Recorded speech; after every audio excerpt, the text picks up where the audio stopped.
Hey everyone, hope you're having a good day. I just wanted to get on here and do another read aloud. And since today is raining, I thought what better book than Cloudy with a Chance of Meatballs. Maybe you've seen the movie. I've seen it. It's a really good movie. If you haven't, you can watch it after this. So Cloudy with a Chance of Meatballs, written by Judy Barrett and drawn by Ron Barrett. Maybe their husband and wife did the same last name. We were all sitting around the big kitchen table. It was Saturday morning, pancake morning. Mom was squeezing oranges for juice. Henry and I were betting on how many pancakes we could each eat. And Grandpa was doing the flipping. Seconds later, something flew through the air, headed toward the kitchen ceiling, and landed right on Henry. After we realized that the flying object was only a pancake, we all laughed, even Grandpa. Breakfast continued quite eventfully. All the other pancakes landed in the pan, and all of them were eaten, even the one that landed on Henry.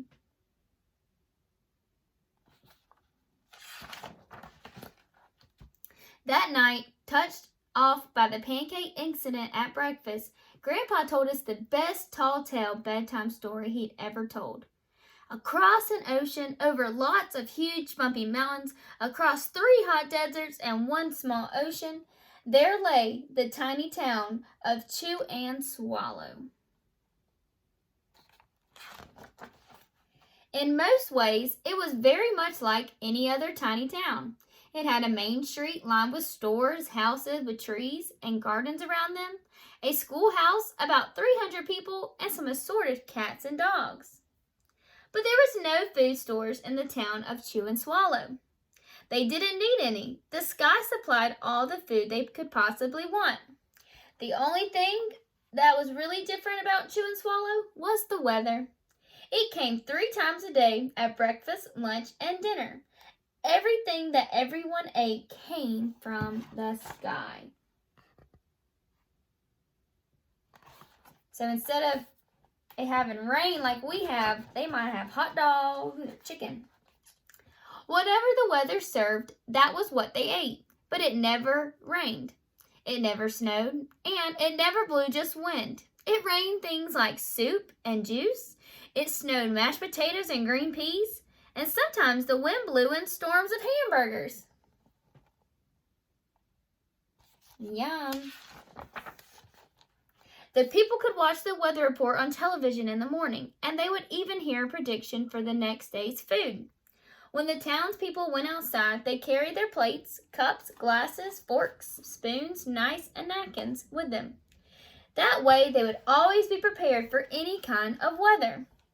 If there were leftovers, and there usually were, the people took them home and put them in the refrigerators in case they got hungry between meals. That's a lot of food. The menu varied. By the time they woke in the morning, breakfast was coming down. After a brief shower of orange juice, low clouds of sunny-side eggs moved in, followed by pieces of toast. Butter and jelly sprinkled down for the toast. And most of the time it rained milk afterwards. For lunch one day, frankfurters, already in their rolls, blew in from the northwest at about 5 miles an hour. There were mustard clouds nearby. Then the wind shifted to the east and brought in baked beans. A drizzle of soda finished off the meal. Now they're having hot dogs. Dinner one night consisted of lamb chops, becoming heavy at times, with occasional ketchup. Periods of peas and baked potatoes were followed by gradual clearing with a wonderful jello setting in the west.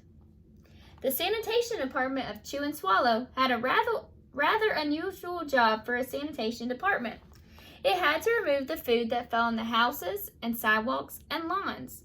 The workers cleaned things up after every meal and fed the dogs and cats. Then they emptied some of it into the surrounding oceans for fish and turtles and whales to eat. The rest of the food was put back into the earth so that the soil would be richer for the people's flower gardens.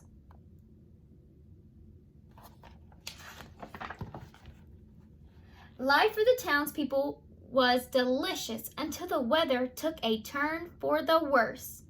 One day there was nothing but gorgonzola cheese all day long. And the next day there were Brussels sprouts and peanut butter with mayonnaise.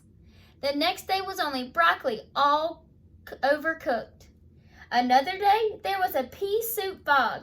No one could see where they were going, and they could barely find the rest of the meal that got stuck in the fog. Yuck.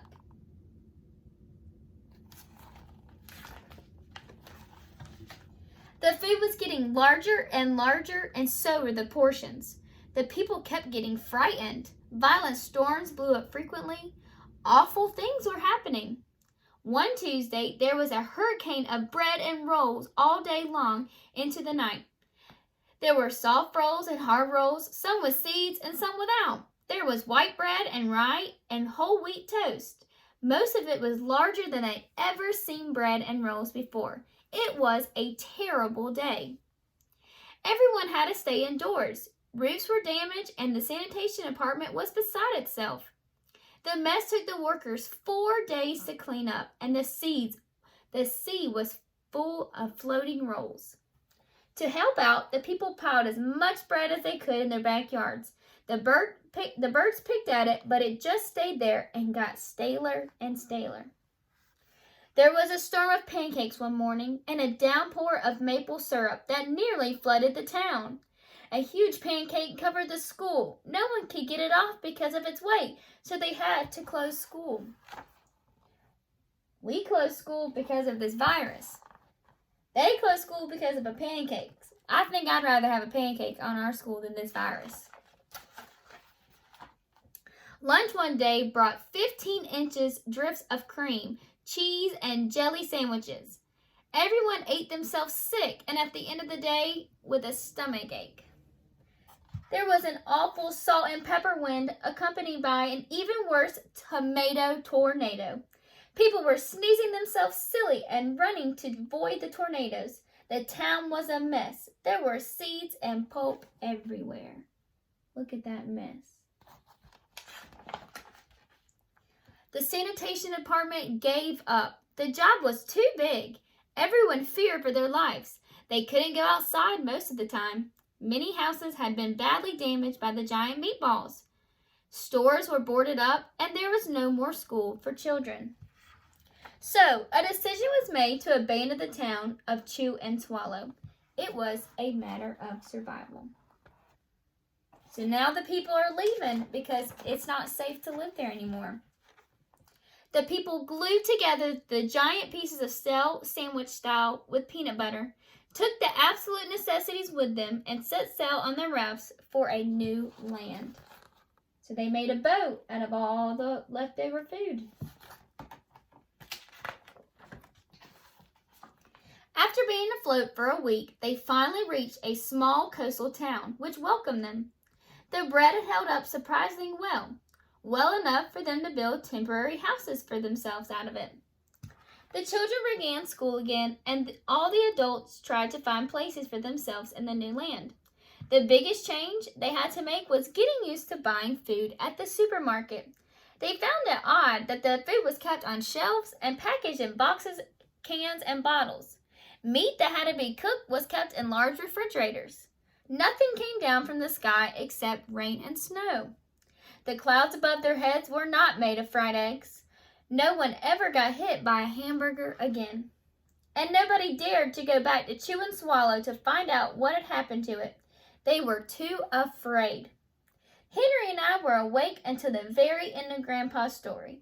I remember his good night kiss.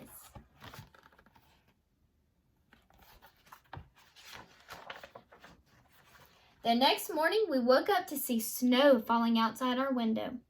We ran downstairs for breakfast and ate it a little faster than usual so we could go sledding with Grandpa. It's funny, but even as we were sliding down the hill, we thought we saw a giant pat of butter at the top, and we could almost smell mashed potatoes.